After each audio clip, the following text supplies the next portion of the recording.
this. If you wanna play tough and wanna hate this, I'll always show up. I don't ever slow up, no I don't take shit. I got no love for the fakeness. If you wanna play tough and wanna hate this, I'll always show up and make a statement. I don't ever slow up, no I don't take shit. I got no love for the fakeness. If you wanna play tough and wanna hate this, I'll always show up. I don't ever slow up, no I don't take shit. I got no love for the fakeness. If you wanna play tough and wanna hate this, I'll always show up.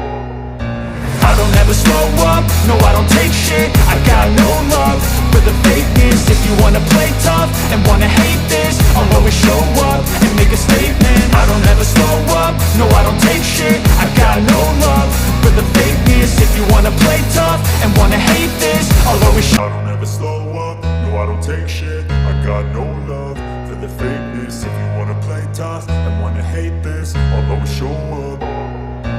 I don't ever slow up, no I don't take shit. I got no love for the fakeness. If you wanna play tough and wanna hate this, I'll always show up and make a statement. I don't ever slow up, no I don't take shit. I got no love for the fakeness. If you wanna play tough and wanna hate this, I'll always show up and make a statement.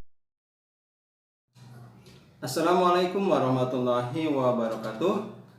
Sahabat-sahabatku, selamat berjumpa lagi dengan saya Effendi di Effendi Advokatan Channel, sebuah channel yang akan membahas masalah-masalah hukum dan sosial yang diulas secara populer.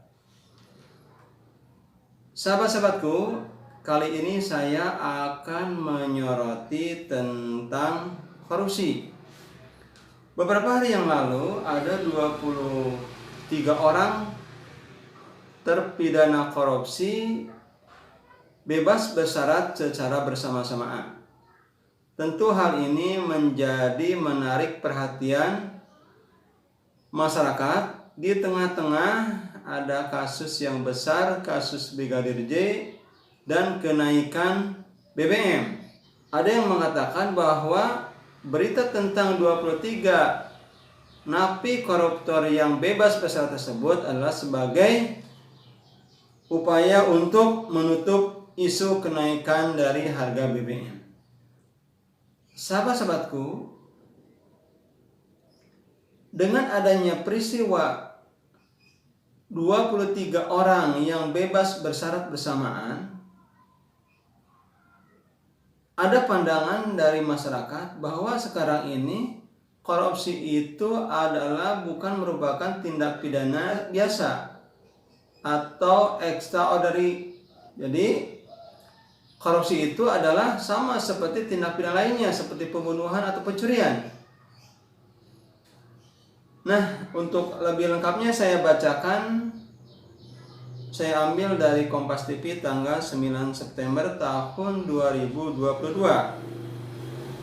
Direktur Pusat Studi Konstitusi atau Pusako, Fakultas Hukum Universitas Andalas, Ferry Amsari menilai akan banyak narapidana kasus korupsi yang mendapatkan pembebasan bersyarat. Hal ini dikarenakan kebijakan pemerintah yang telah mencabut peraturan pemerintah PP 99 tahun 2012 tentang perubahan kedua atas PP nomor 32 tahun 1999 tentang syarat dan tata cara pelaksanaan hak warga binaan pemasyarakatan.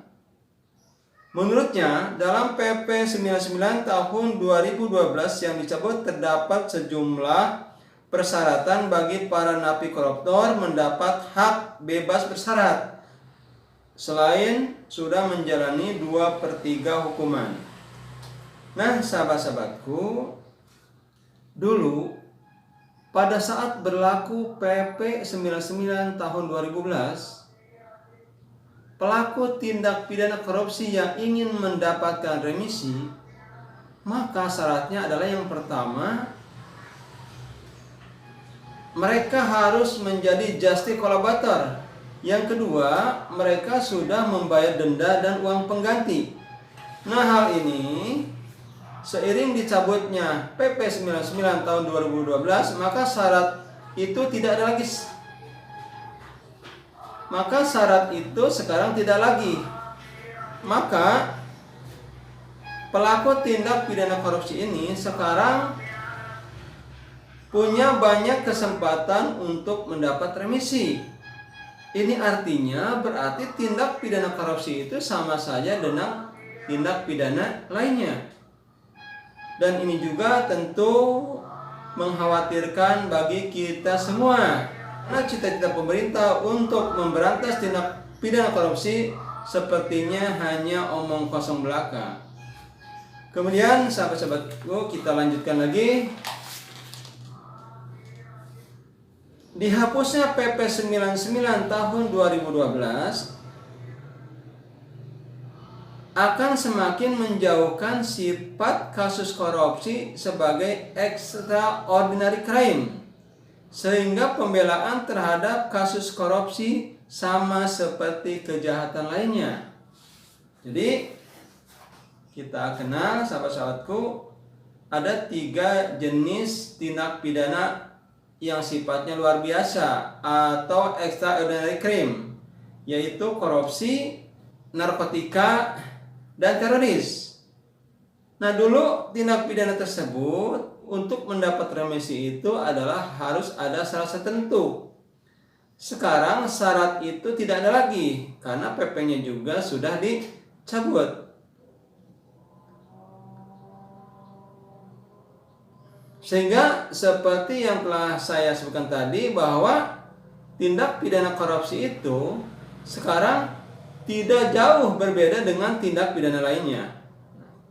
Peri juga menyayangkan pembebasan bersyarat bagi napi korupsi ini mengacu pada Undang-Undang Nomor 22 Tahun 2022 tentang Pemasyarakatan.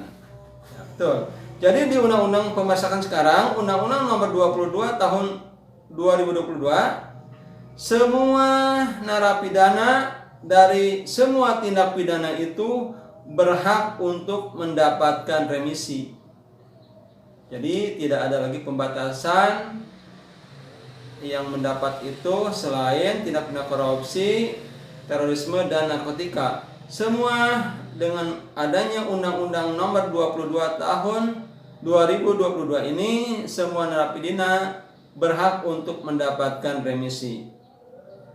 Ditambah lagi pembahasan rancangan undang-undang tentang perampasan aset tindak pidana yang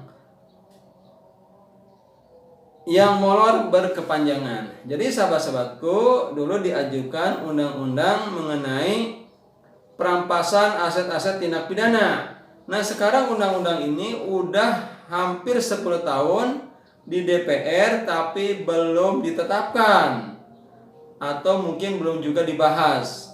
Nah, hal-hal ini yang saya jelaskan tadi tentunya sesuatu yang sangat disayangkan kalau selama ini pemerintah terus membicarakan tentang pencegahan tindak pidana korupsi, tapi dengan keadaan ini